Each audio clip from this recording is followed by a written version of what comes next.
Seja bem-vindo ao Luz no Compliance, histórias, carreira e integridade.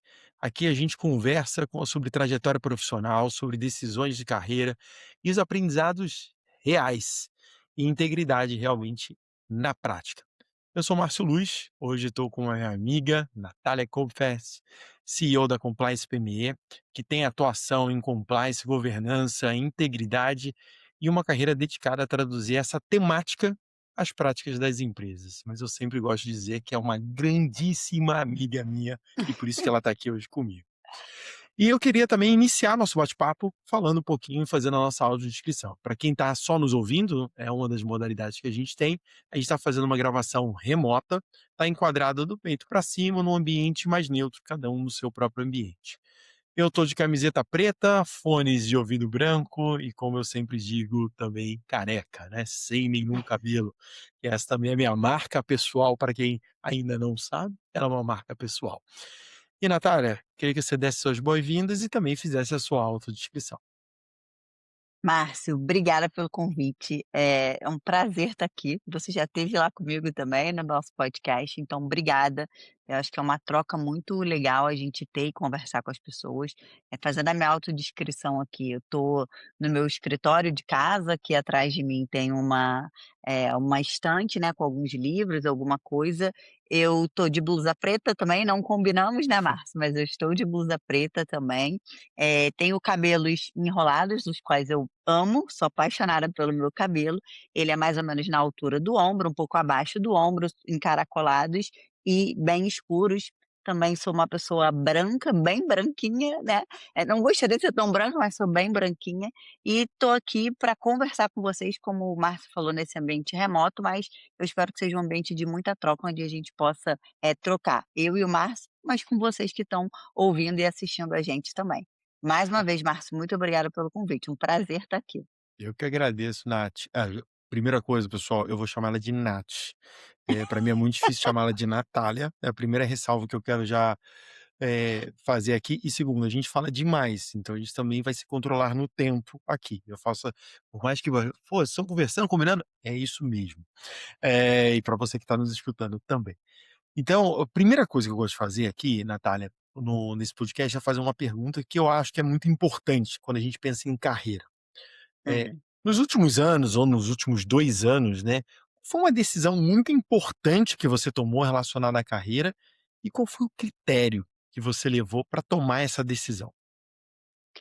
Márcio, eu acho essa pergunta, assim, muito legal de você fazer. Queria só antes de entrar nesses últimos 2 anos, fazer uma contextualização aqui, que lá atrás, por volta de 2016, 2017, quando a gente fundou a Compliance PME, eu e a Camila, a gente tinha uma ideia de, enfim, prestar serviço. A gente vem de uma carreira jurídica, e aí a nossa ideia era prestar serviço para pequenas e médias empresas, que a gente percebia, os quais a gente atendia, né, na área jurídica, a gente percebia essa necessidade de falar sobre sistemas relacionados à governança, compliance, a gente percebia que tinha essa dificuldade. Então essa foi a nossa ideia.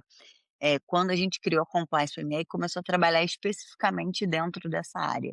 E aí, já agora trazendo para a pergunta que você fez, eu acho que nos últimos anos, uma decisão, assim, profissional que eu tomei, que tem muita relação com a Compliance PME, é certamente trabalhar, de forma muito mais integrada, ou seja, unindo essa área de compliance com os temas dos negócios em si, para a gente sair daquela visão super exclusiva do compliance, da governança e unir aquela ideia da conformidade, mas também, da ética com a operação dos negócios. Eu comecei nos últimos anos a sentir muita necessidade dos clientes e da nossa atuação a entender muito mais do negócio, porque eu percebia que os clientes desejavam não era, simplesmente a gente falar de ética e de integridade. O que eles desejavam, o que eles precisavam é que a gente, ao falar de ética e integridade, que a gente apoiasse, os negócios, em especial nas tomadas de decisões mais complexas. Por quê? Quando a gente vai falar de ética e de integridade, né, Márcio, a gente sabe que é algo que, no geral, está no dia a dia das empresas. Nenhuma empresa começa a funcionar querendo, trabalhar de forma antiética e sem integridade. Isso está na prática dos clientes ali das empresas. mas o que a gente via mesmo é que esses temas eles tomavam, muita eles se tornavam muito necessários dentro das empresas, justamente quando envolvia decisões de negócio, de sigo por esse caminho ou por aquele. Aquele caminho ali que é o, digamos, o estado da arte, da ética e da integridade, ele vai me causar, vai incapacitar com que a minha empresa siga se desenvolvendo, até financeiramente. Então, eu percebi que nesses últimos anos, os desejos dos clientes era que a gente se envolvesse muito com o negócio. E porque é essa necessidade. Então, óbvio, a ética e o compliance continuam sendo a nossa principal atuação, a minha principal atuação, mas eu vejo que uma decisão super importante que eu tomei foi essa de caminhar para esse lado da integridade e da ética junto com os negócios, junto com a decisão do negócio, para apoiar, o crescimento das empresas e, obviamente, eu tenho percebido que isso tem feito uma diferença muito grande na minha própria trajetória profissional, porque tem, me apoiado nesse sentido do conhecimento corporativo e do desejo de estar ali junto com os clientes e, obviamente, os clientes desejando também ter esse apoio. Então acho que essa foi uma decisão importante e eu tomaria ela várias vezes, porque eu acho que é uma decisão que foi guiada pela coerência e pela construção da própria reputação nossa, da empresa e minha mesmo, e eu acho que isso tem feito bastante diferença na minha vida. Ah, olha, não tenho dúvida, né, quando você fala ali de envolver no negócio, né, e essa questão da tomada de decisão, a gente que está em eventos, encontra várias pessoas e realmente gera muita dúvida, né, e a vida de quem trabalha no compliance muitas das vezes é muito solitária. E não tem a Uhum. troca. E às vezes aí as pessoas da empresa não entendem o papel real do compliance, que não é aquele policial lá, que é o duro, Uhum. não, tá pro business, tá tudo às vezes precisa estar junto. E essa tomada de decisão sua lá atrás, não tenho dúvida que também ajuda as empresas na tomada de decisões dela. E aí pensando nisso, já vou fazer emendar uma segunda pergunta, porque essa é sempre curiosa quando a gente fala, né, cada um tem um motivo como chegou no compliance, né, e cada um tem o seu. E é muito legal Uhum. nos episódios que a gente tem que eu tenho gravado, eu tenho escutado cada um é uma história diferente. E aí, Natália, eu queria pensar aqui junto com você, se eu pudesse trazer em blocos, né, você trazer em blocos, só para ser mais fácil, como é que você Uhum. chegou no compliance, né? Hoje eu já conheci você, né, a gente se conheceu lá em 2021. Você já estava no compliance, já estava CPM, já enfim, mas como é que você chegou nesse mundo do compliance? Conta pra gente. Vou mais uma vez dar um passo atrás, que eu acho que é importante aqui. Eu quando, enfim, terminei ali o ensino médio, eu acredita em você, eu queria ser, eh, enfim, militar, o meu sonho era ser piloto de caça da aeronáutica, um negócio super diferente, né. E aí, obviamente, quando eu fiquei reprovada no exame de vista, porque foi quando eu descobri que eu tinha miopia, não pude ir, e fui, fazer engenharia. Olha que loucura a vida, eu tô contando as coisas aqui. Enfim, saí dali e fui fazer engenharia. Na sequência que eu comecei a fazer engenharia, eu falei: "Jesus, eu não quero ver isso na minha para o resto da minha vida, nunca na vida. O que que eu vou fazer? Eu vou fazer direito". Aquela coisa bem de jovem perdida que não tem a menor noção do que está fazendo, né. E fui fazer direito. E aí, já inicialmente, assim, no primeiro período da faculdade, Márcia, eu tive, obviamente, a grata surpresa de conhecer a Camila, minha sócia na Complexo também, no primeiro período de faculdade. E a gente, enfim, foi trabalhando ali, junto, e eu já digo trabalhando no primeiro período de faculdade, porque a gente se envolveu claramente com a atlética da faculdade. A Camila foi vice-presidente da atlética da faculdade, eu fui presidente depois da atlética da faculdade, então a gente teve um envolvimento de negócios já muito jovem de execução das coisas. Então, eu nesse meu período inicial da faculdade, eu já conseguia perceber que o meu desejo não era um desejo jurídico. Eu nunca fui aquela pessoa que meu sonho foi ser sempre advogada, ter uma carreira jurídica, fazer concurso, isso nunca foi o meu desejo. Eu percebia claramente, e aí óbvio, um pouco já mais para frente da faculdade, já na época do estágio, já com alguma orientação dos escritórios aonde eu trabalhava, e eu tive um chefe no escritório que ele falou isso para mim abertamente, ele falou: "Você não tem jeito nenhuma de advogada". E eu assim, parece meio Baita assustador você no meio conselho. da faculdade Ele falou: "Você não tem jeito nenhum de advogado". Eu falei: "Meu Deus, o que que eu vou fazer na minha vida?". Ele falou: "Você tem que ser diretora jurídica", olha isso, porque ele já entendia que, a minha leitura não era num encaminhamento de advogado mão na massa, fazer peça, processo, era uma coisa muito mais de gestão, era o que ele entendia ali naquela época. Eu não conseguia nem enfim, eu sabia que efetivamente eu não queria ser aquela pessoa de ficar fazendo peça, mas eu já estava numa faculdade de direito, era aquilo que eu entendia que eu, iria fazer, né. E aí no decorrer desse caminho, esse chefe que eu tive, ele foi meu chefe durante muitos anos, me formei no escritório que ele era dono e sócio do escritório, e fiquei trabalhando com ele um tempo, e ele foi, conseguindo tirar esse melhor de mim, assim, no escritório, no sentido de qual caminho eu deveria seguir, e eu fui entendendo exatamente esse que era esse o meu caminho. Era obviamente o direito ele me ajuda muito, inclusive hoje em dia no compliance, porque essa formação jurídica, ela me dá um suporte muito grande para as minhas, tomadas de decisão junto com os clientes e, enfim, até a própria empresa, mas eu compreendi que o meu desejo era muito mais trabalhar nesse âmbito, corporativo das empresas e dos negócios. Então eu logo nesse momento foi quando eu, enfim, conheço a área de governança e compliance e consigo observar que esse talvez fosse um caminho muito ligado, porque aquela época ali, no início dos anos 2000, um pouco ali, né, eh perto de 2010, alguma coisa assim, eu entendia que a área de compliance e governança ela ainda era uma área muito conectada com a área jurídica.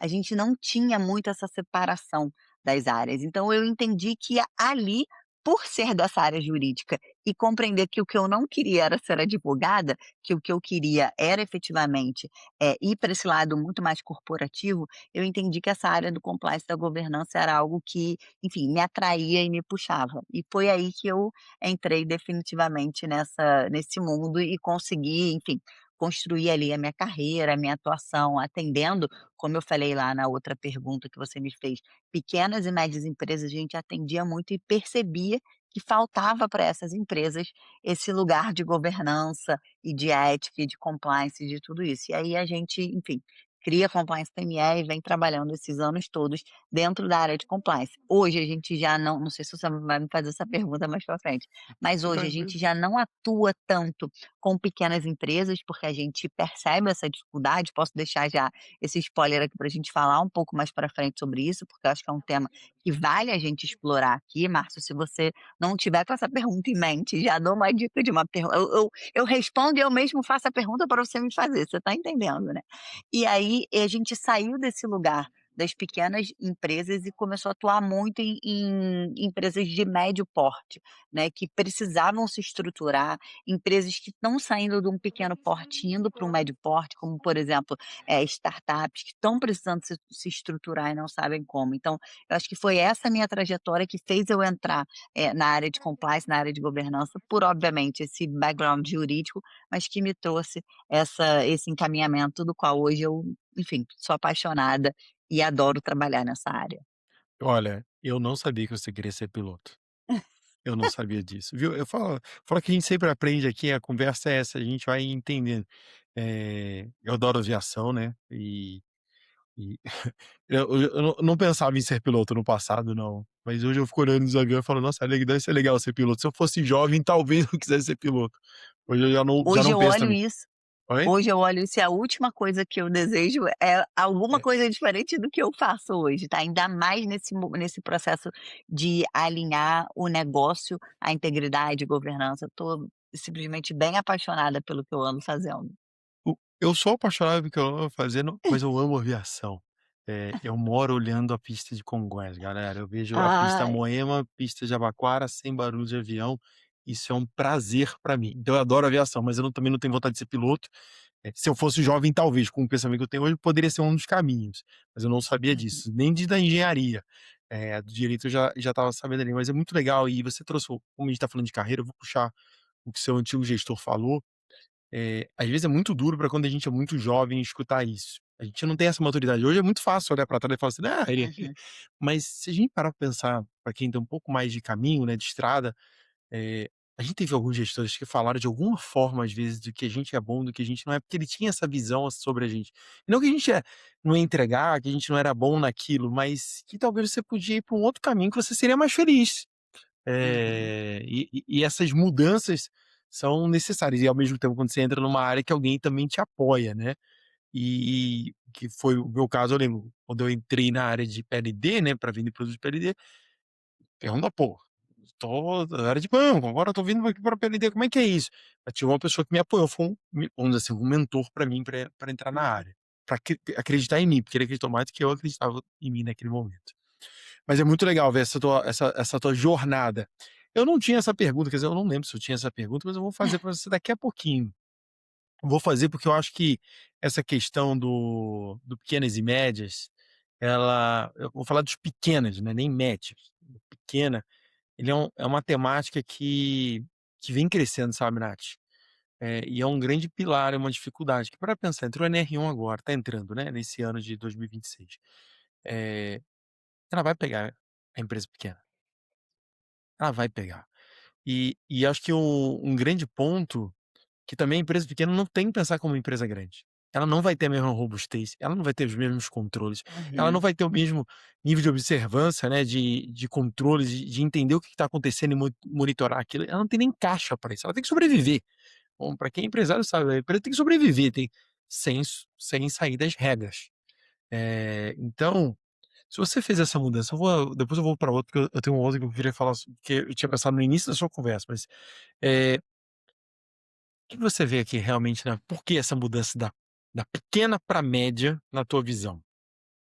Ô Márcio, eu acho que, as ações relacionadas à governança e integridade e ética, elas são fundamentais para qualquer empresa de qualquer tamanho, tá. Eu não vejo que pequenas empresas não devam ter esse tipo de atuação, eu acho que deve ter sim. No entanto, eu acho que hoje, infelizmente, no Brasil, você já deve ter me ouvido falar, sobre isso, eu entendo que hoje os pequenos empresários, que são a maioria dos empresários brasileiros, eles não são, empresários porque, enfim, desejam ser empresários. O desejo por ser empresário, ele vem da necessidade de sobrevivência. Então as pessoas se tornam empresários por conta disso. São poucas as empresas que, enfim, têm uma longevidade, que perduram, então a gente sabe dessa dificuldade.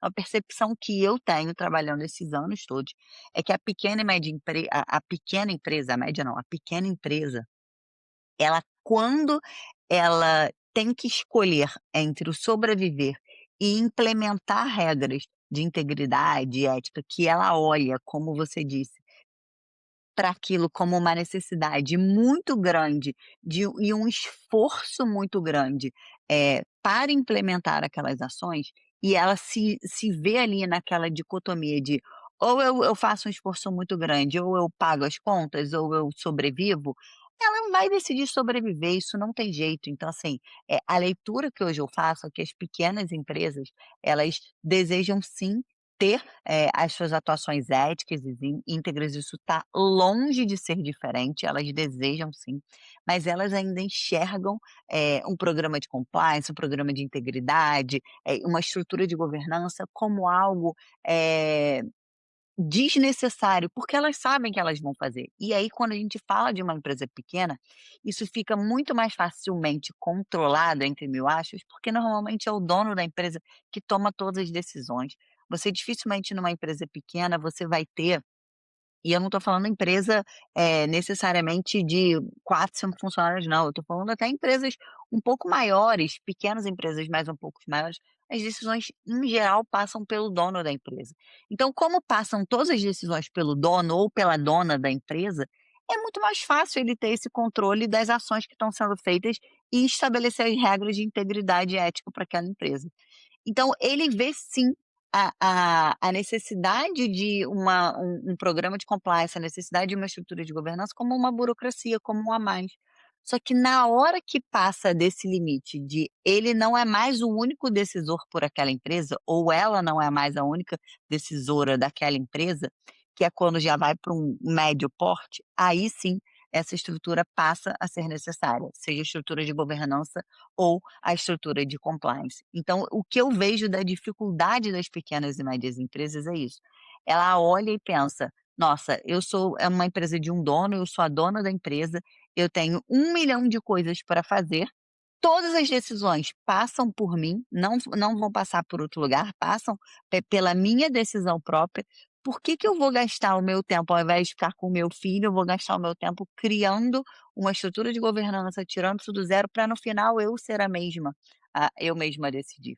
Então eu acho que vai nesse sentido, assim, quando eles ultrapassam esse lugar de não serem as únicas as pessoas a tomarem as decisões pela empresa, que aí a estrutura de governança se torna necessária, que a estrutura de compliance até para crescimento em termos de atendimento ao cliente começa a bater na porta essa necessidade, aí vem essa ideia de um programa de integridade ética. Então eu vejo que tem essa dificuldade para as pequenas e médias empresas, para as pequenas empresas. Já as médias já estão nesse lugar de entendem a necessidade. E aqui um parêntese que tem a ver com o que você falou. Você ter uma estrutura de governança para uma pequena ou para uma média empresa é muito diferente de ter uma estrutura de governança para uma grande empresa. Você não precisa ter, por exemplo, a gente na Compliance PME, somos pequenas, somos uma pequena empresa, né, nós somos uma empresa de 7 funcionários, super pequenininho. Só que o que eu quero dizer com isso? Isso não significa que a gente tem uma estrutura de governança, a gente tem uma estrutura de programa de compliance, mas eu não preciso ter uma estrutura de governança como, por exemplo, uma Petrobras da vida. É muito diferente, a nossa estrutura de governança é outra, nosso programa de compliance tem uma outra pegada. Então, essa customização do programa de integridade, do programa da estrutura de governança da empresa, ela precisa ser de acordo com a empresa. Então, você é uma pequena empresa, pode ter dificuldade, para ter, em geral as pessoas olham para isso como: "Meu Deus, para eu ter um programa de integridade eu tenho que ter uma estrutura estabelecida de um programa como o da Petrobras. Não, pessoal, não é isso. Você pode ter uma estrutura pequena, inclusive você deve ter uma estrutura pequena, mas a gente sabe que na prática as pequenas empresas, elas têm sim, esse olhar para a estrutura de governança e para os programas de integridade e compliance ética como algo ainda, próximo à burocracia. Mas não é por maldade, definitivamente, é por, enfim, sobrevivência, por ações do dia a dia, e coisas que ela enxerga ainda como burocracia. É um excelente ponto que você traz, né. Na verdade, realmente, as pequenas empresas, ela é o dono, tá na mente dele, todas as decisões dono ou dona, né, passam por ele, então ele tem o seu programa de compliance na mente dele. Ele nunca Uhum. escreveu, ele nunca montou um código de ética, mas ele sabe o que ele quer, o que que ele não quer, como ele espera que os colaboradores ou o colaborador ou colaboradora trabalhe. Exatamente. Então você tem tudo isso, muitas das vezes ele não externaliza de uma forma escrita, com documentos, com regimentos, mas é porque ele não prioriza, ele não consegue priorizar. E até porque para ele parar isso, e eu também vejo quando você falou, veio na minha mente isso, né. Quando ele para fazer isso, às vezes ele tem que parar de fazer o próprio negócio dele. E aí ele fala: "Pô, o É isso. que que é melhor? Eu vou parar aqui uma semana para montar um programa de compliance, chutando aqui em tempo, ou vou continuar fazendo meu dia a dia. E eu preciso fazer o dia a dia, porque sem ele eu não consigo nem pagar as contas e nem meus colaboradores. É sempre a dicotomia como você trouxe, né, eu tenho que escolher. E eu concordo também com você que ninguém é muita gente e todo mundo também é muita gente, mas a maior parte das pessoas, né, ela realmente ela empreende, sem a intenção da maldade, né, de fazer algo Uhum. errado, até de uma sonegação, ela não abre uma empresa Sim. pensando em sonegar, fazer alguma coisa errada, né. E depois uma outra história, não tô aqui julgando o sobre isso, mas, a vida é um pouco dessa. E sabe, Nath, a pergunta que eu ia fazer, eu vou fazer agora, porque ela também tem a ver. Você traz sempre eu te acompanho há muitos anos, né, então você traz sempre de uma forma muito fácil a sua comunicação, acho que é uma competência muito interessante, né, essa construção de repertório, comunicação. E como é que você conseguiu, na tua visão, tá, traduzir o que que realmente é o compliance pra sem perder a técnica, mas para trazer essa aderência ali do conteúdo para a pessoa? Porque realmente você fala de um jeito muito legal. Primeiro, obrigada pelo elogio, pela deferência aí, mas eu acho que tem um ponto, Márcio, que, para te responder essa pergunta, eu não tenho uma resposta, definitiva, assim, certeira, porque eu acho que eu sinceramente acredito que o que me leva a ter essa fala simples, conseguir traduzir, primeiro, gostar muito do tema, então, eu acho que faz parte essa tradução, você conseguir explicar para uma criança o que é compliance, é só você gostando mesmo, é só você conseguindo levar desse jeito. E o outro ponto que eu acho que, me ajuda muito em conseguir fazer essa tradução, é justamente o meu histórico de atuar, em situações jurídicas com pequenas e médias empresas. Porque quando você vai falar com uma grande empresa, sendo um jurídico, você pode falar o juridiquês, porque você vai falar, com pessoas que têm conhecimento jurídico técnico daquilo que você está falando. Então é até, olhado como feio você não falar tecnicamente quando você está falando para uma pessoa, que enfim, tem o mesmo conhecimento que você. No entanto, quando você vai falar para pequenas e médias empresas, quando eu falava, em termos jurídicos com pequenas e médias empresas, eu precisava traduzir isso. E eu precisava utilizar desses outros artifícios para comunicar. Então, quando eu tinha que falar com uma pequena empresa, com um pequeno empreendedor, uma dona de uma empresa, algo relacionado a uma estrutura de governança, um compliance, alguma coisa assim, eu precisava traduzir, porque não adiantava eu utilizar o juridiquês, porque não ia funcionar. Então eu acho que tem esse lugar, assim, a minha experiência desse tempo trabalhando, com pequena e média empresa, ainda que não necessariamente dentro da área de compliance, mas no jurídico, me fez ter essa facilidade. E um outro ponto que eu acho que é obviamente uma habilidade, mas é uma habilidade que se aprende, tem algumas pessoas que no caso já têm um pouco mais de habilidade ali, desde sempre, que eu acho que, modéstia à parte, é o meu caso, é uma facilidade de comunicação. Essa facilidade de comunicação que eu tenho no dia a dia, ela se organiza para tudo, assim. Se organiza para falar, num treinamento com o pessoal do chão de fábrica, mas se organiza para falar com o porteiro do meu condomínio. Então esse tipo de coisa é natural, assim, da minha personalidade. Eu sou uma pessoa muito comunicativa, você falou aqui no início, a gente fala pra caramba. Então, como eu gosto de falar, eu dou bom dia para todo mundo, eu dou um jeito de falar com todo mundo, eu dou boa noite para todo mundo. E esse tipo de interação faz com que eu tenha que nivelar a minha forma de fala. E esse nivelamento de forma de fala não tem nada de, enfim, pejorativo, discriminatório para com quem eu estou falando. É só a minha necessidade de falar é tão grande, né, eu tenho tanta vontade de me comunicar, que eu aprendi naturalmente a modelar o meu nivelamento de fala para que eu não perca a oportunidade de falar, de aparecer, de estar ali trocando. Eu acho que é por esse caminho, assim, sabe. É, traduzir o juridiquês e a facilidade de comunicação, ela apoia. Eu sei que às vezes a gente vê, né, a pessoa tem, né, "Ah não, aquilo já nasceu e tal", mas dá realmente para aprimorar. Natália, Com certeza. a gente não falou ainda, né, mas eu vou falar aí agora. Quando eu morava lá no Meia e você morava e a gente não se conhecia no Meia, dá gugada aí galera, Meia é o lugar que exporta mais gente do planeta. A gente se É o conheceu melhor morando em São lugar Paulo. do Rio de Janeiro, É. tá, já não moro lá deve ter uns mais de 20 anos, mas continua sendo o melhor lugar do Rio de Janeiro. Eu não moro há 26 anos lá, que o meu foi fácil 2000, né, fica fácil calcular, né. É. Desde 2000, quando eu morava com meus pais, a gente saiu de lá, mas a gente não se conheceu lá, a gente se conheceu morando em São Paulo, mas eu falo, o pessoal do Meia tá sempre por O aí, ó. pessoal do MER tá em tudo quanto é lugar, a gente tá por aí. E naquela época, quando eu morava no Méria, eu não tinha, mas eu tinha eu queria mudar, né, então eu falo isso, são muitos anos, né, que eu tomei a decisão para hoje ter uma facilidade de comunicar e tudo mais, estar aqui hoje. Talvez há 25 anos, 30 anos atrás, eu não tinha nem imaginava que eu ia estar aqui, né, ter alguma coisa, numa gravação. Mas é algo que dá para aprender, mas não é fácil, tá. Mas, eu digo assim, porque quando você não nasce com isso, que você tem isso facilita, isso te potencializa mais fácil do que para outras pessoas. Mas tem técnica, eu acho que isso é muito legal. Com certeza. E a questão do juridiquês, quando você falou antes de falar com as pessoas, eu lembro muito do meu pai, porque meu pai falava isso: "Ah, quando você fala com o tio, cumprimenta ele, com a tia, dá um beijinho", uma coisa muito talvez muito carioca, não vou dizer se é certo ou Uhum. errado, mas meu pai me ensinou muito isso. E isso me fez também me comunicar de uma maneira ou de outra com todo mundo. Eu acho que essa tradução ela é importante, né. E eu não sou advogado, né, então mui Você eu não sou advogado, sou é, administrador. As pessoas pensam que eu sou advogado, porque eu lido com muito advogado, e você falou lá atrás também que, por exemplo, não, o compliance e o jurídico. Isso até hoje, Nath, até hoje muito. as pessoas talvez me associem a ser advogado por ver, às vezes, dentro da OAB e também por lidar na compliance. Aí a pessoa meio que já associa: "Não, deve ser Uhum. advogado".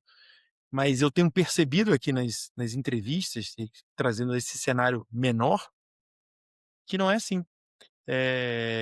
Tem um contador, administrador, que eu lembro assim, e advogado. Então não necessariamente todos foram para a mesma linha, mas Uhum. eu acho que ainda tem mais advogados do que do que outras profissões, ainda Eu acho. acho que tem mais advogados sim, Márcio, porque eu acho que é isso, em geral as pessoas conhecem a área de governança e compliance por conta de uma atuação jurídica das empresas, entendeu? Porque chega em algum momento que as empresas elas têm, uma área jurídica que está tratando alguns temas, só que chega num patamar, num teto, que a empresa bate, que precisa passar do jurídico, que as decisões elas não são mais, meramente, regulatórias, elas não são meramente jurídicas, elas passam por questões de ética e integridade. Porque se fosse enfim, você já deve ter me ouvido falar sobre isso, eu sempre falo, se fosse, se aí quando a gente fala de compliance, a gente estivesse falando exclusivamente de questões de legislação, normativos, regulatórios, a gente não precisava do compliance, a gente tinha o jurídico que resolvia. Se existe uma outra área dentro das empresas, é porque é algo que ultrapassa. Então a gente nesse momento, a gente quando fala para o compliance, a gente fala de ética, a gente fala de integridade, nem toda decisão jurídica, ela vai ser ética, nem toda decisão jurídica, ela vai ser íntegra. Por quê? Justamente porque a legislação, ela deixa brechas, a gente sabe disso. E o fato dela deixar brechas não quer dizer que o jurídico está errado de utilizá-las, as brechas. Mas será que em termos de integridade e ética, esse é o melhor caminho? Então acho que é aí que mora a diferença. Então, como em geral esse encaminhamento da área de compliance, ele vem do encaminhamento do jurídico, ele vem de uma rebarba do jurídico aqui entre mil aspas a palavra rebarba, é comum que não só boa parte das pessoas que trabalham com compliance eh, sejam advogadas, como é comum as pessoas acharem que uma coisa, obrigatoriamente está ligada com a outra. Tem um ponto que eu sempre falo também, que é, em especial em pequenas e médias empresas. Uma pequena e uma média empresa, ela não necessariamente ela tem um advogado full time ali atendendo ela o tempo inteiro, porque normalmente vai só contratar um advogado quando tem alguma questão, quando precisa e etcétera. Mas um contador ela tem todo dia. Eu não tenho a menor dúvida que toda empresa tem um contador. Que tem que pagar funcionário, folha, contador vai fazer isso, porque precisa emitir nota fiscal, imposto, contador vai fazer isso. Então, assim, eu costumo dizer, inclusive, que em pequena e média empresa é mais fácil entrar o compliance pelo RH e pela contabilidade do que pelo jurídico. Apesar da gente ter muito enfim, não tem esses números, reais, mas pela minha percepção a gente tem muito mais advogado trabalhando na área, de compliance. Um outro ponto que eu queria trazer aqui também, Márcio, nessa fala, é, eu conheço grandes profissionais de compliance que não têm formação jurídica, e isso é comum. Óbvio, eu não estou dizendo que o meu background jurídico não facilite a minha vida, mas eu também tenho certeza que você não precisa ter o meu background jurídico para entender de compliance. Sabe, eu às vezes, enfim, atendendo alguma pessoa, fazendo uma mentoria, alguma coisa, as pessoas perguntam: "Caramba, Natália, eh, eu quero entrar no mercado de trabalho, na área de compliance, o que que eu preciso ter?" A primeira coisa que eu digo: "Olha, certificação é ótimo, você ter um curso de formação é maravilhoso, isso tudo pode te ajudar, mas para mim, eu, Natália, enxergo que experiência de vida", e aqui eu não estou falando idade, estou falando experiência de vida, torna você um profissional de compliance muito melhor. Você entender quais são as possibilidades que existem de solução de problema, você entender que não é preto no branco, você entender que para além de questões éticas você precisa apoiar o negócio. Isso tudo torna você um profissional de compliance melhor. Você entender, você ter conhecimento da capacidade do brasileiro de promover fraudes e dar jeitinho, isso tudo torna você um profissional de compliance muito melhor, sem dúvida nenhuma. Olha, você primeiro que você respondeu uma pergunta que eu queria fazer lá no final. Pô, caramba, hein, ia falar Já sobre estraguei? isso, beleza, estragou, putz, ferrou agora. Mas eu gostei do que você trouxe, alguns pontos aqui. E eu aprendi, talvez algumas coisas me facilitaram. Então, já falando de aprendizados, né, que é essa experiência. Eu lidei com grandes contratos, eu não era do jurídico, mas eu era da área de negócios de instituições financeiras. Então são contratos com muito volume, Uhum, financeiro negociado, com um jurídico muito forte, um compliance muito forte entre várias outras áreas. Então, mas eu sempre precisei ler o contrato e entender o contrato. No viés, claro, não no jurídico, os riscos jurídicos vinham pelo uhum. jurídico.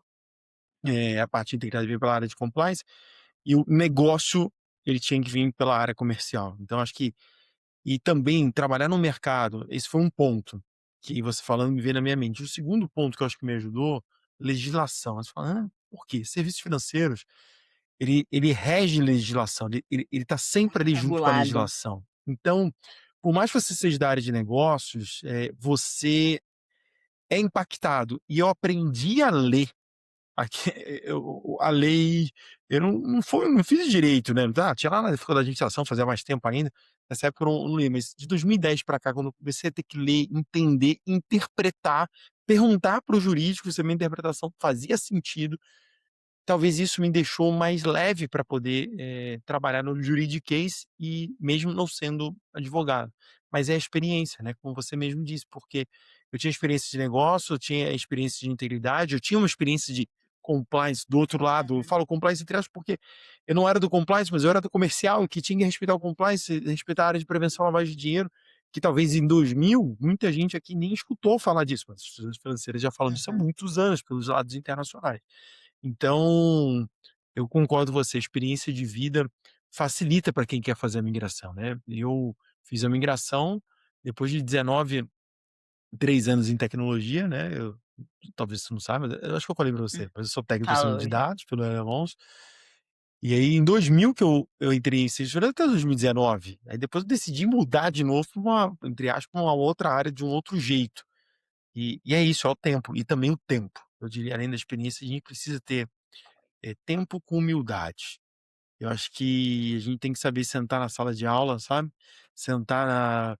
Eu lembro até hoje, Compliance com as Américas de 2019, falo sempre disso porque foi lá onde eu sentei para estudar, né. É muito legal você começar a entender quem são as pessoas, o que que se fala, para você também aprender no teu próprio repertório e fiz muito curso. Eu tive a oportunidade na minha carreira fazer muito curso, né. Então eu fiz muito curso relacionado a isso, aprendi, demais, sabe, Nath. Acho que é um ponto que você trouxe pensando em carreira fundamental. Mas eu vou falar de Ô, Márcio, carreira, mas eu deixa quero eu só complementar uma complemento. coisa aqui. Você falou essa coisa de, enfim, estudar. Eu estou no momento que eu estou fazendo, enfim, mais um MBA, eu estou fazendo pela Fundação Getúlio Vargas e tal, e aí me surgiu a oportunidade de, eh, enfim, atender e participar de mais um curso de formação em compliance, mas uma área muito mais, relacionado a comportamental, a pessoas, e não aquele compliance mais técnico, e aí eu me inscrevi no curso, vai começar na próxima semana. E aí hoje eu estava, enfim, conversando com a Camila, e aí eu comentei, falei: "Caramba, eu me inscrevi no curso", a Camila falou: "Pelo amor de Deus, como é que você vai arrumar tempo?". Falei: "Eu não sei como é que eu vou arrumar tempo, mas, assim, eu vou arrumar, porque eu acho que esse estudo é importante. A gente não ficar parado e a gente" aí você imagina, dentro desse contexto todo que a gente está falando aqui, da necessidade de você conhecer, enfim, ter experiência, conhecer pessoas, que a fraude, o desvio, qualquer coisa que seja gente, isso não é da máquina, isso é humano. Então você conhecer comportamento, você saber fazer leitura das pessoas, isso tudo é extremamente importante. Então, assim, só corroborando com o que você disse, cara, sentar e estudar é muito importante, pessoal. É assim, vai tornar você um profissional melhor para qualquer área, não é só na área de compliance não, qualquer coisa da sua carreira, da sua vida. Então eu concordo, é só para trazer esse ponto, assim, da necessidade que eu entendo do estudo, da leitura, da vivência, isso tudo é muito importante para um profissional de compliance. Mas Nath, concordo com você e concordo com a Camila. E eu faço a pergunta pra você: quando você vai lançar um curso de gestão do tempo? Não, porque eu queria ter esse tempo que você tem. Eu não É. consigo fazer toda essa gestão, gostaria muito. Eu e a agenda, a gente briga todos os dias, ou melhor, todos os anos para aperfeiçoar. Faço anualmente ali, eu faço uma revisão sobre a agenda. Mas olha, você está certíssimo, eu tenho que estudar. Mas eu faço uma brincadeira, mas eu tenho o senso de realidade. Quando a gente enxerga a prioridade, que aquilo é importante, a gente acha tempo. O tempo ele É. existe, eh, a gente que às vezes não aproveita ele da melhor forma possível, Uhum. e às vezes a gente também não prioriza o que realmente é prioridade. E É, e eu brinco com a Camila, eu falo pra ela porque, enfim, a Camila tem 2 filhos, eu não tenho filhos. Então eu falo: "Querido, o tempo que você usa com o Bernardo e com o Gabriel, já é um tempo que eu estudo". Mas é assim, enfim, brincadeiras à parte aqui, é isso assim, é da vida. Que bom que eu tô manejando e arrumando um tempo para fazer isso.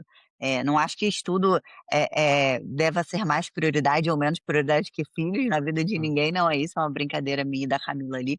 Mas o fato é esse, assim, é o que você falou, a gente quando precisa, a gente vai arrumar um tempo para a gente poder crescer profissionalmente. a gente a gente faz pra gente poder se desenvolver. Eu tô lendo o livro Mindset, sempre falo tenho falado dele, porque é o livro que eu tô lendo agora, né. E é isso, mindset de crescimento, né, onde você pode ir aprimorando a sua mentalidade, né. E tem pessoas que pensam: "Pô, errei nisso aqui, como é que eu melhoro?" E por aí vai indo, né. E estudar é uma maneira de abrir a mente. Para mim é fantástico, né, eu tô sempre estudando de alguma forma, e não só necessariamente, né, dos meios tradicionais, um MBA, enfim, mas tem muito curso, tem muito conteúdo que é muito legal e que a gente pode, aprimorar ao longo da nossa vida, usando pequenos detalhes e grandes momentos da nossa vida para poder estudar.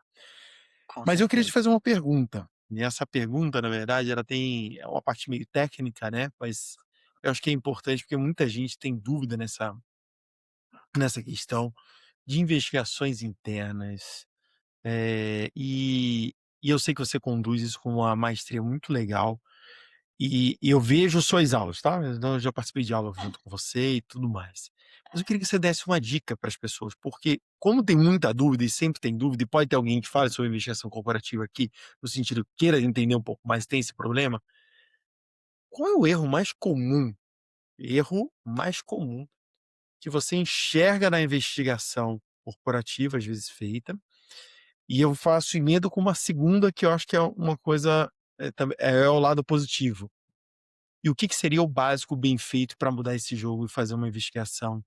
Beleza. E pode até quiser pegar a média, né, vamos dizer, pegar assim, o nicho da Uhum. média, pega a média, traz pra gente, como é que isso funciona? O que que eu acho que é o erro mais comum, o que eu vejo de erro mais comum, tá, Márcio, quando a gente fala de investigação? Eh, Talvez eu te dê uma resposta que não seja a resposta que você queria ouvir, mas sem dúvida o erro mais comum é não fazer uma investigação. Quando a gente tem conhecimento de algum desvio, seja comportamental, seja ético, o que for, e a empresa decide não fazer o processo de investigação, seja por qualquer motivo, muitas vezes eu já ouvi de cliente falar: "Natália, mas essa pessoa é o meu melhor vendedor, e aí eu vou decidir fazer isso, o que que eu vou fazer? Vou ter que desligar ele da empresa, eu não vou fazer investigação". Esse para mim é o principal erro quando a gente vai falar de investigação, é quando a empresa decide não tratar aquela investigação, tá. Óbvio, a gente pode falar, quando você conduz uma investigação de forma errada e que você, enfim, utiliza provas de forma equivocada, isso pode trazer 1.000.000 de prejuízos para a empresa, uma investigação que era para ser conduzida de uma forma e trazer, um viés, trazer um resultado positivo para a empresa, pode, por uma má condução da investigação, trazer um resultado negativo, porque, enfim, foi mal conduzida, as provas foram tratadas de forma equivocada, isso tudo pode acontecer. Mas sem dúvida nenhuma, na minha leitura, é a pior coisa, o pior erro que as empresas cometem quando a gente fala de investigação, é não conduzir uma investigação quando ela precisa conduzir. E por que que eu Antes digo isso?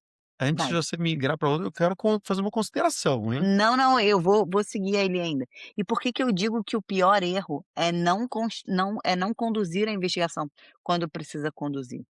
Eu digo que esse é o pior erro, Márcio, porque quando você decide não fazer isso, você está colocando todo o programa, toda a cultura de integridade da sua empresa em xeque.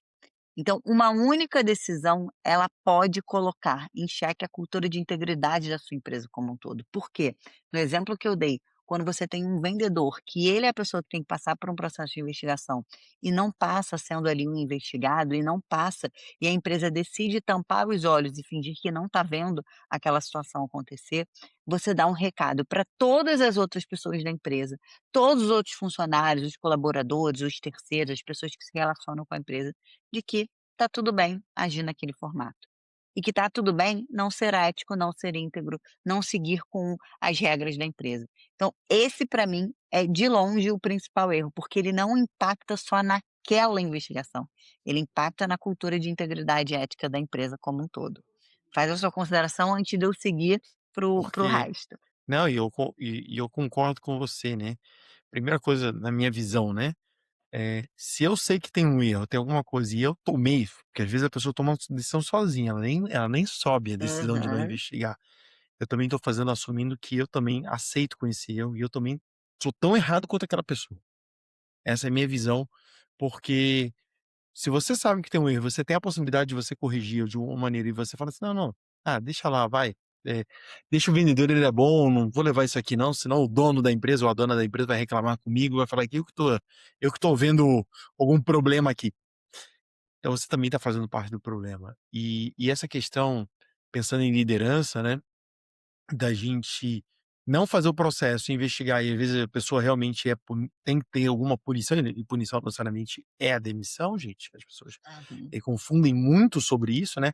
Acho que chegou lá no canal de denúncias, aconteceu algo, não, guilhotinado na praça pública, em frente à Uhum. empresa ali, põe a cabeça por 7 dias. Pô, não é isso gente, não é isso. Isso então, é o que se pensa, mas não, às vezes tem condutas ali que você pode aprimorar, dar tempo, treinar, preparar a pessoa. Eu acho que esse é concordo com você, o não fazer, ele é a primeira etapa, e é uma Uhum. decisão tão importante que que realmente pode desestabilizar não só aquela pessoa, como a empresa inteira. E cultura é algo muito forte, porque depois que você faz, aquela cultura fala assim: "Não, ele não é punido, eu também não vou ser, eu também vou fazer, eu também vou fazer". E você não vai ter como punir o outro, porque o outro também não pode, você pune todo mundo, pune ninguém. Aí você começa a trazer. E se eu punir só o outro, sabe o que acontece? Favoritismo. E aí É, tem aí os você entra numa só questão gera problema. jurídica trabalhista ali complexa demais. Vai todo para um lado. Mas agora vamos lá para o lado bom da história, né. Então continua agora com a sua outra resposta.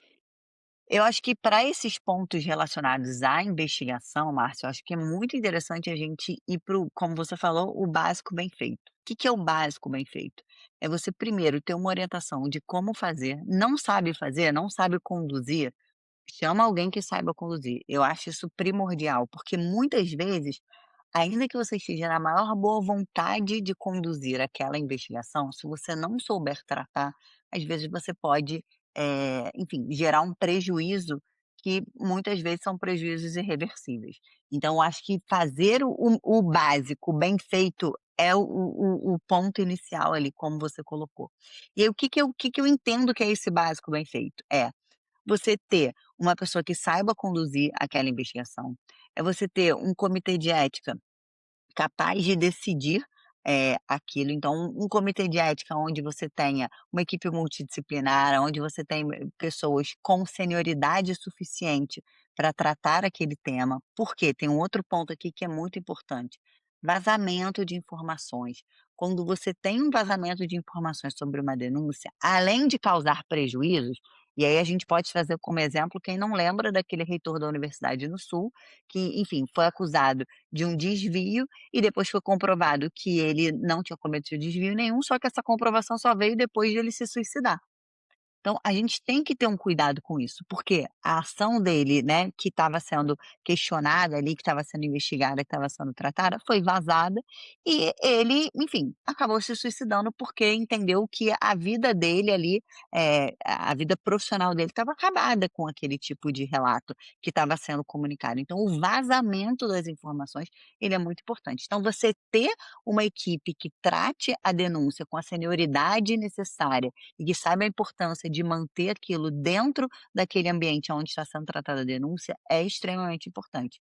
E por fim, um outro ponto que eu acho que às vezes as empresas também acabam pecando é a comunicação da existência e do resultado daquela denúncia. Em geral, as pessoas têm essa ideia de: "Vou comunicar o que está acontecendo, o resultado da investigação", e aí eu falo: "Não façam isso, pelo amor de Deus". Por que que eu digo não façam isso? Que é um outro ponto que eu acho que é o básico bem feito. Porque no final, a pessoa o que eu parto do princípio é que a pessoa que faz a denúncia, ela está com sangue nos olhos, ela quer ver aquele problema resolvido.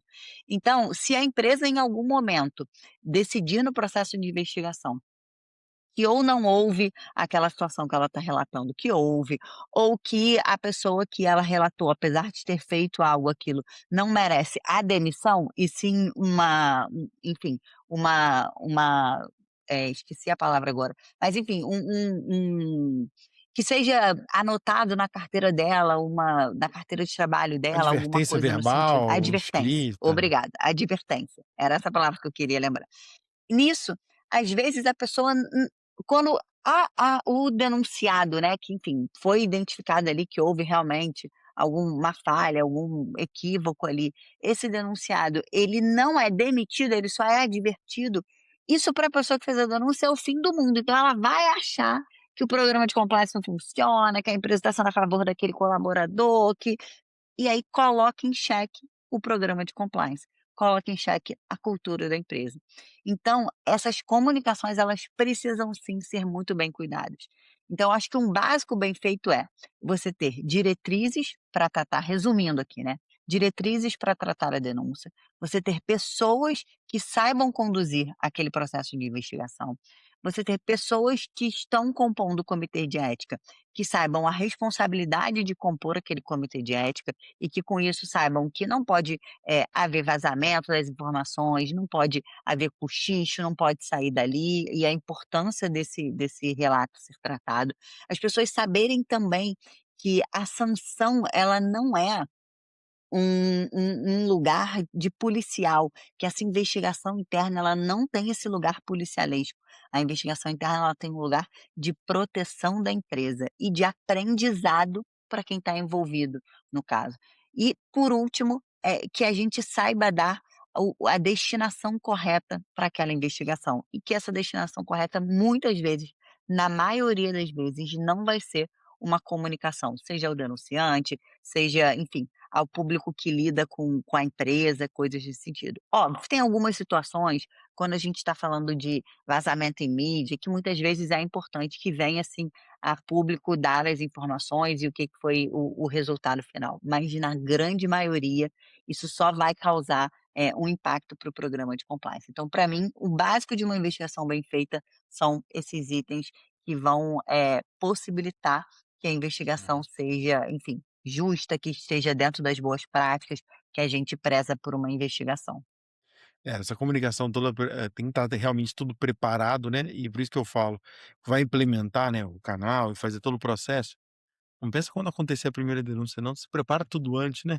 Já pensa se quando acontecer, o que que eu tenho que fazer, quem eu tenho que acionar, quais são as etapas, vai Uhum. se prepara antes, ou se é uma empresa média ou pequena, eu também vou com você, Natália, eu acho que tem que ter um consultor externo para que possa ter uma melhor independência, né, porque muitas das vezes tem o sócio, né, o dono ali da empresa, a dona, que conhece todo mundo, né, e isso é muito difícil, né, você depois analisar, ter uma relação já muito próxima, vai passando o tempo, né, você vai se aproximando disso, e fica cada vez mais difícil, às vezes, para aquela pessoa até enxergar a própria falha do outro. Então, O fazer o básico bem feito é tem isso um mesmo. tem um ponto que eu acho que também é importante a gente falar quando a gente fala de investigação, Márcio, que é o fato de, nesse processo de investigação, muito por exemplo, a gente tem, na Compliance PME, uma equipe que trabalha com investigação e etcétera. E tem determinadas pessoas que são especializadas em determinado tipo de investigação. E isso não quer dizer que a pessoa não sabe fazer uma investigação. Por exemplo, quando a gente vai falar, eh investigações que têm relação com comportamental, é algo que eu gosto de fazer, que eu tenho prazer em fazer e que, modéstia à parte, faço bem. Então, quando a gente vai tratar de investigações, por exemplo, de assédio, e aqui eu estou falando de assédio moral, é ótimo você fazer, eu adoro fazer, é algo que eu tenho prazer em fazer. Quando eu vou fazer uma investigação de assédio sexual, por exemplo, é algo que eu faço. Mas eu te dizer que eu adoro fazer, eu não adoro fazer, porque são temas mais difíceis mesmo. Então, assim, a gente também tem que saber que determinado consultor vai conseguir te atender em uma matéria e talvez não em outra, que você tenha pessoas preparadas para lidar com determinado assunto, mas que outro assunto você não vai ter. Então, por exemplo, a gente tem na nossa equipe da Compliance PME uma pessoa que é especializada em investigações relacionadas a fraudes contábeis, porque é uma pessoa especializada nesse assunto. Se eu pegar essa pessoa e colocar para tratar, que é o Marcos, botar para tratar, denúncias de assédio, não vai saber fazer. Então não é só contar com uma pessoa, uma consultoria especializada, é com a pessoa que saiba lidar com aquele tema, sabe. Eu acho que isso é fundamental, porque você tratar uma denúncia de desvio, sei lá, financeiro é diferente de você tratar uma denúncia de assédio sexual. É muito diferente. Então acho que ter esse conhecimento, esse feeling e saber, efetivamente conduzir uma investigação de um tipo ou de outro, são habilidades diferentes, sabe. Eu concordo com você, Natália, e eu vou voltar aqui, que a gente tá chegando no final, o tempo voou aqui, até, voou mesmo. E quando a gente pensa em carreira, isso mostra o quanto ela consegue, dentro da área aqui de RC, mais especificamente a gente tá falando, como você consegue ser especialista, às vezes, quando você olha em micro áreas, né. Uhum. Você falou fraude contábil, são pessoas que são detalhistas, às vezes contadores, né, às vezes não é o advogado que vai ter que fazer, é uma outra noção de conhecimento para você poder achar diferente de quem vai tratar, às vezes, muitas vezes, um assédio moral, sexual, dependendo do que seja aqui, o assédio é mais delicado, e e como isso também repercute dentro da empresa, então é muito diferente. Qual empresa ou qual consultor ou qual profissional dentro da sua empresa você vai selecionar para fazer aquele tipo de investigação corporativa, né. Eu acho que isso é um desafio, mas as pessoas, têm que saber o seguinte: pegue os especialistas, porque não dá para a gente brincar, a gente falou no início, né, o erro é não fazer, né, não ter, mas se você já sabe que você vai fazer e você tem, eu brinquei, as caixas de ferramenta com diversos consultores que você podem te ajudar, por que não dar uma olhadinha antes de achar que aquele alicate serve para tudo? Não necessariamente, a gente pode pegar alicates melhores, servir melhores e trazer resultados melhores para a própria empresa. Nath, o papo foi muito legal aqui, foi muito legal. Realmente eu tinha comentado, né, nos bastidores que o tempo realmente vai muito rápido quando a gente está conversando. Queria te agradecer mais uma vez por você estar aqui comigo. Eu ia fazer pergunta final, mas não vou nem fazer, porque você já respondeu lá atrás, que era a Ai questão meu Deus, já sobre respondi. aonde as dicas sobre o profissional você já deu, não vou voltar aqui, nela, ou algo similar, mas eu queria realmente te agradecer por você estar aqui comigo, dividindo esse palco. Eu fiz um com você no outro ano, agora você está fazendo aqui comigo com modelos bem diferentes, mas você vê, né, ó, olha como são coisas, a gente se conhece, modelos de podcasts diferentes, a gente atende partes dos mesmos públicos, outras partes não, mas é isso, né, para tudo tem as suas especialidades, só para aproveitando o que você trouxe aqui. É o a Então, finalização. pessoal, sigam lá a Compliance PME, né, tem o podcast também. Então, queria agradecer, muito obrigado, conte comigo, eu conto com você, e em breve, aí a gente vai se encontrar novamente no Rio de Janeiro em um evento. A gente sempre se encontra nos nossos eventos por aqui. Queria passar a palavra para você agradecer, depois eu volto para fazer o encerramento aqui final do nosso episódio. Márcio, mais uma vez, obrigada. Como você falou, a hora passou super rápido aqui, a gente vai falando. Como eu falei lá no início também, eu gosto pra caramba de falar, você também, então a gente vai se embolando aqui, enfim, no sentido de, comentar sobre vários assuntos. A gente tem muita coisa para comentar. Eu espero que essa minha fala aqui, que foi um pouquinho longa, né, nessa participação aqui com você, que eu tenha conseguido, enfim, trazer alguma informação nova, algo para contribuir com todo mundo que está vendo e ouvindo a gente. Então, você sabe que isso é uma das minhas paixões, a gente ter essas trocas, a gente dividir com as pessoas, a nossa expertise sobre a construção das nossas carreiras, o quanto eu gosto de fazer isso. Então, obrigada pela oportunidade de estar aqui e dizer para o pessoal que, enfim, sigam aqui a gente junto com o Márcio, tratando todas essas ideias que a gente tem para tratar aqui, não só dentro da área de compliance, governança e riscos, mas também nessa área de carreiras, para a gente poder deslanchar as carreiras. Quanto mais gente dentro da área de compliance, melhor vai ser a nossa área de compliance no Brasil, melhor vão ser os nossos crescimentos para a empresa. Então, eu nunca acho que a gente ter profissionais "Ah, meu Deus, vou guardar meu espaço aqui". Eu nunca acho que é isso. Eu gosto sempre de estar trazendo pessoas para dividir esse espaço que é muito grande no mercado brasileiro. A gente tem muito para crescer todos juntos. Então, mais uma vez, obrigada pela oportunidade, por conseguir contar um pouquinho da minha história, enfim, do que eu acredito dentro da área de compliance e por poder dividir com você e com todo mundo as minhas histórias. Obrigada mesmo, viu? Nath, muito obrigado mesmo, porque você realmente, trouxe e passar o tempo significa que fluiu, né, e quando flui é uma coisa também prazerosa, né, espero que você que tenha escutado tenha gostado. Agora eu vou para o fechamento final, então eu queria agradecer não só a Natália, mas a você que está aqui com a gente, né, escutou até o final do nosso episódio. Ele trouxe, não tenho dúvida, insight, trouxe conhecimento. E eu falo o seguinte: se isso fez sentido para você, compartilhe com alguém, marca com uma frase que te impactou, marca a gente, eu teria a satisfação aí de poder responder também, compartilhar e te ajudar. O Luz no Compliance continua em outros episódios, você pode continuar nos acompanhando nos principais podcasts, como Spotify, YouTube. A programação está super ativa, ainda vai ter vários episódios ainda dentro dessa temporada de 2026.